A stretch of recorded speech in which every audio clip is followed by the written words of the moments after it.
So today we are here discussing about part 1 of the Indian Constitution. Firstly, we are discussing about polity, which is the main subject where we can score maximum marks in UPSC or any other competitive exams. So in polity we are discussing the first chapter, that is chapter 1, which is called Union and its Territories.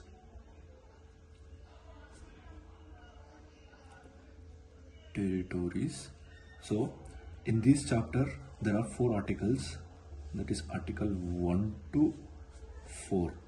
So this chapter mainly deals with the union, the states and its union territories, from its names, boundaries, extension, and the power of parliament to amend the change the add or remove states and alter the names and boundaries of the states. So this part mainly deals with the states and its union territories.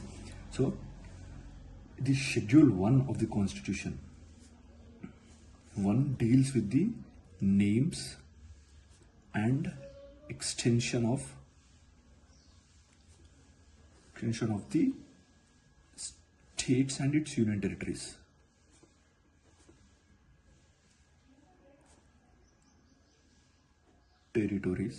So let's come to the article 1. Article 1 of the constitution, it says that India, that is Bharat, as a union of states. So if we go into this article majorly tells about 2 things. 1, the name of the country.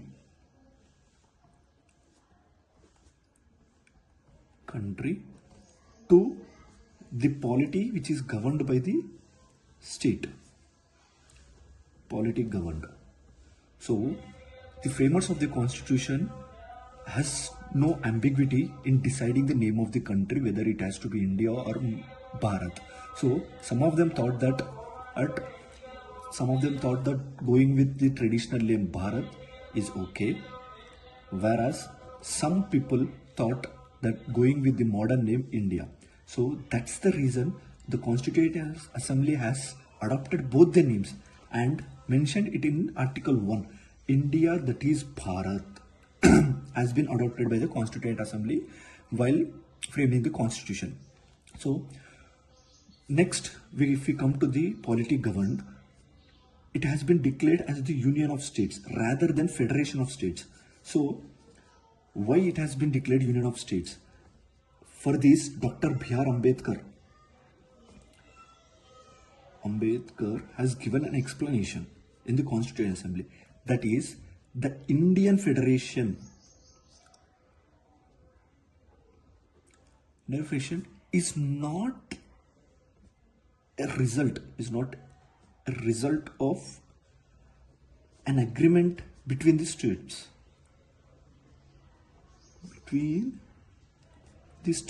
What does this mean? See, for example, if you go to the American Federation has formed because of an agreement between the states. There was a formal agreement between the states. The states came together and formed an agreement and formed the USA, United States of America.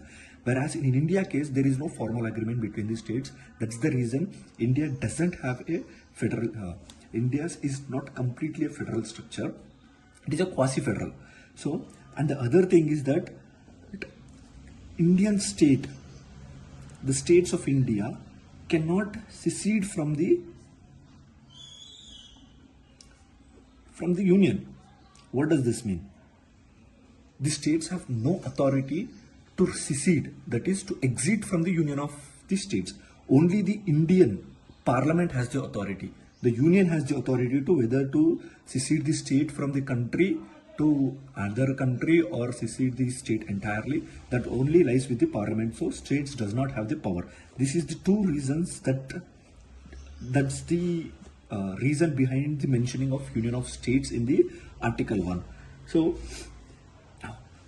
this is what tells. So if we go here also, again article 1 also explains the territories of India. The territories of India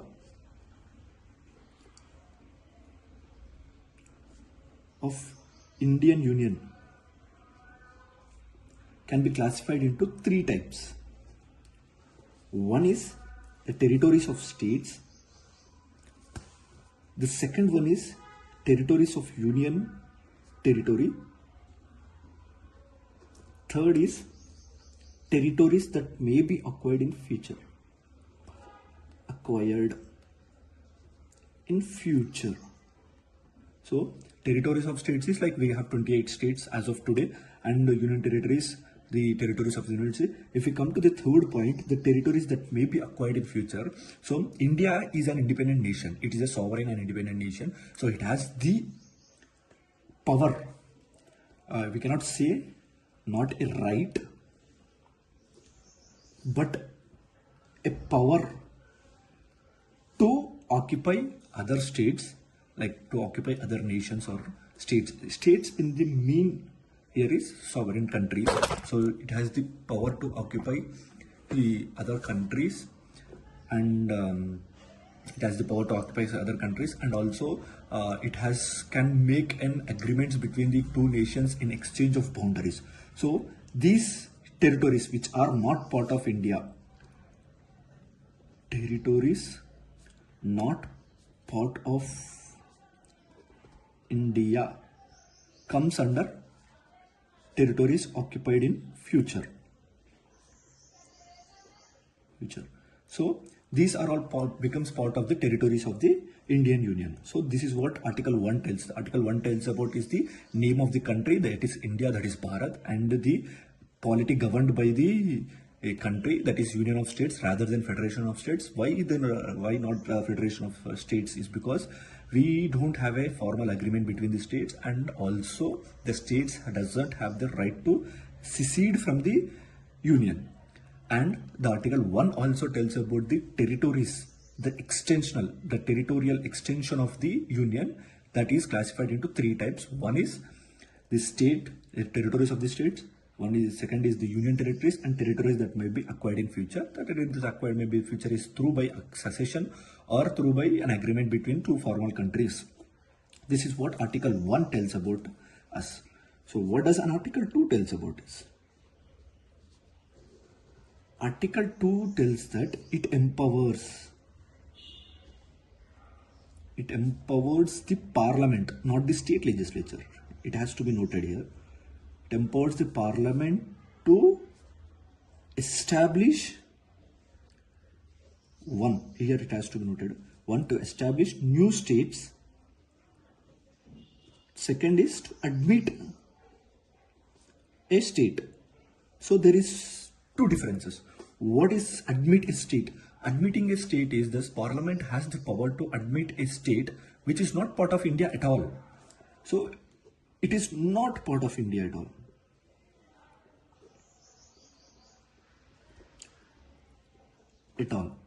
So admitting a state is like, suppose India has occupied a foreign territory, foreign state or a territory. So the parliament has to make a law and admit that territory into Indian Union and make a new state. That is what tells about the Article Clause 2. So what about establishing a new state? Establishing a new state means it is like what do we say? The state which is not part of India, like the state which doesn't exist in India. An entirely new state is formed.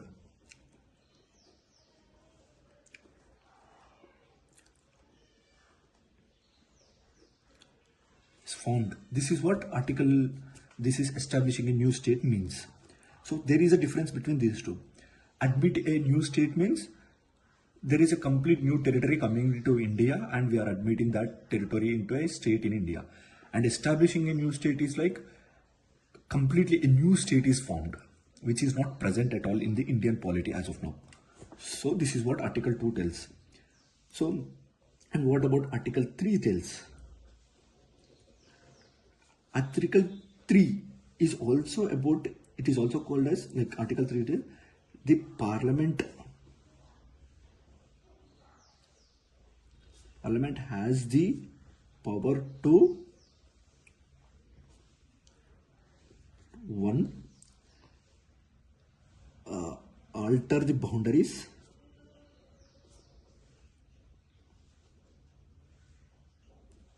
two, alter the names, three, alter the area or size, we can say, and etc. Article 3 is internal readjustment. Internal readjustment of the states. So suppose there is a state where the Parliament wants to increase the area of the state, or extend the boundaries of the state, or alter the name of the states. Suppose if we come to an example, the Orissa earlier was changed to Odisha, and Madras was changed to Tamil Nadu. Similar way, there are many states. Mysuru was changed to Karnataka. So this is what this article does. So it internally changes, internal readjustment of the states, where if Parliament thinks that the areas of one or two states are combined to form a new state or a new union territory or whatever it might be. So this is what Article 3 says. So what is the difference between Article 2 and Article 3? Article 2 tells about a complete new state is formed. State which is not already part of India. Whereas Article 3 says that internal readjustment between the states or union territories or whatever it might be. So for this, so if the Parliament wants to make changes to the internal readjustment or to the states of already present, the Parliament has to form a bill, has to make a bill. So procedure to readjust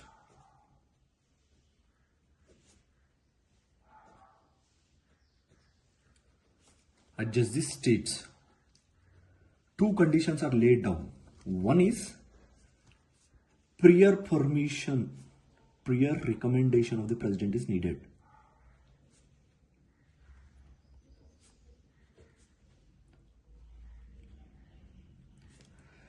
So whenever a bill for the amendment or the internal readjustment of the states is done, the bill which has to be laid in the Parliament has to be taken prior recommendation of the President. One condition. Second is President has to refer the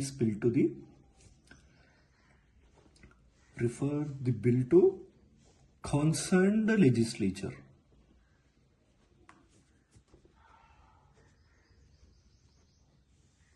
Before being laid down in the Parliament. So and ask the and can ask the state legislature to give its view on the bill. So what happens when the bill, the President has referred to the bill to legislature or concern. In case of union territory, the Parliament has the right to take its own decision, because if the union territory has a legislature, then the bill is referred to the union territory with the legislature. If the union territory doesn't have a legislature, then the Parliament has the right to take its own decision. So when the bill is referred to the legislature, what happens here? The legislature, the state legislature, he's been given time. A time period is given within which it has to convey its division or decision. I can say decision, not an advice. So State legislature will be given some time period within which the decision has to be given to the parliament. Even if state has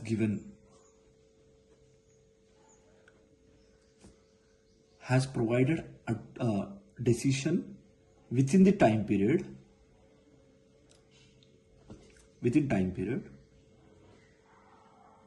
the decision not binding on parliament or the president, whatever it might be. So the decision of the state legislature, which even they have provided the decision within the time period that is given to them, the decision of the state legislature is not binding on the parliament or the president. And even if the decision of the state is not provided, so it's basically is that the decision of the state legislature is not at all binding on the parliament, even if they have taken in the decision within time period or after time period. So this doesn't matter to the parliament. They just refer the bill for the namesake and they do whatever they want it, like whatever they are, they can proceed with the proceedings. This is what article the procedure to readjust the states. Next, Article 4. Article 4 says that any changes made under Article 2 and Article 3 doesn't come under constitutional amendment.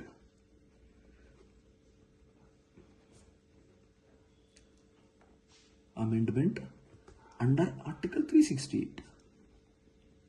What does this mean? So if there are any changes to the constitution which are of an important nature, then the parliament has to make a constitutional amendment under Article 368.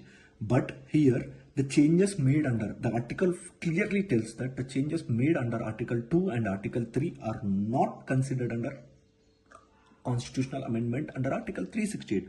What does this mean?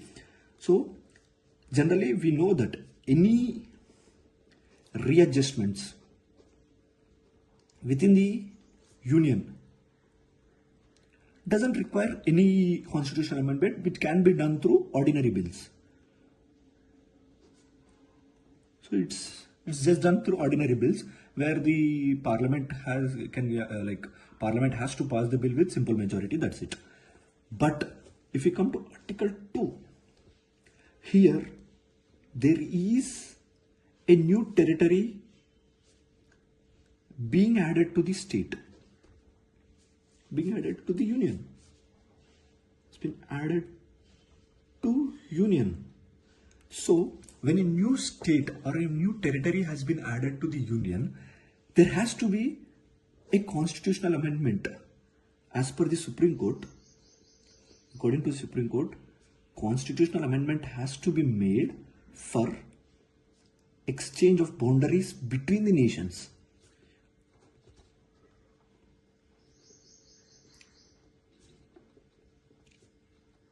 So if you come to the 100th Constitutional Amendment Act, there was an exchange of enclaves. Enclaves means that some parts of other nations are in India and some parts of Indian nation are in other countries. So those are called enclaves. So there is an exchange of enclaves between India and Bangladesh.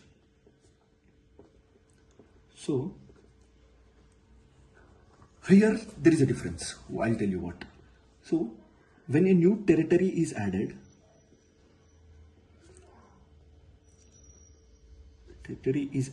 through exchange, through an agreement between the nations, it goes to Constitutional Amendment Act, through which the enclaves or the territory is been added to the Indian Union first. If there is no agreement, if there is not a mutual agreement and it is by through occupation, we don't need a Constitutional Amendment Act. So in this case, the territory is been added and we name it or we form a new state through an ordinary bill. That's it. And in new territory being added to the agreement, first we have to make the Constitutional Amendment Act, then we add the territory into it, and we make an ordinary bill, and we form a new state. So that's how these two processes. The first step, the step to add the new territory to India is done through constitutional amendment, but the step through which a new state is formed is not done through constitutional amendment. That's the reason Article 2, the process under Article 2 is not considered as a constitutional amendment act. That is under Article 368. This is the major difference between this. So here today we discussed Article 1, Article 2, Article 3 and Article 4. So let's summarize the things. Article 1 tells that India, that is Bharat, the name of the country, India, Bharat as Union of States.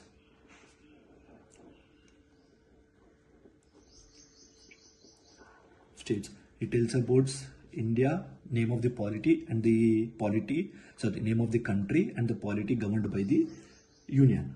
Second tells that new state, admission of new state, admitted or established. Who has power? Parliament.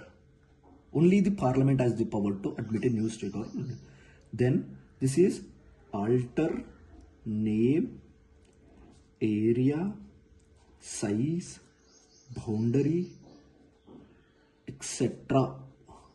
by parliament. And what does an article tells about? Article 2 and 3 changes doesn't come under, are not constitutional amendments under Article 368. So this is the difference between Article 2 and 3, and I will explain detailedly about Article 4, what it tells in Article, why it is not considered under constitutional amendment under Article 368. So this is part 1 of the Constitution, deals with the Union and territories. Let's wind up the things.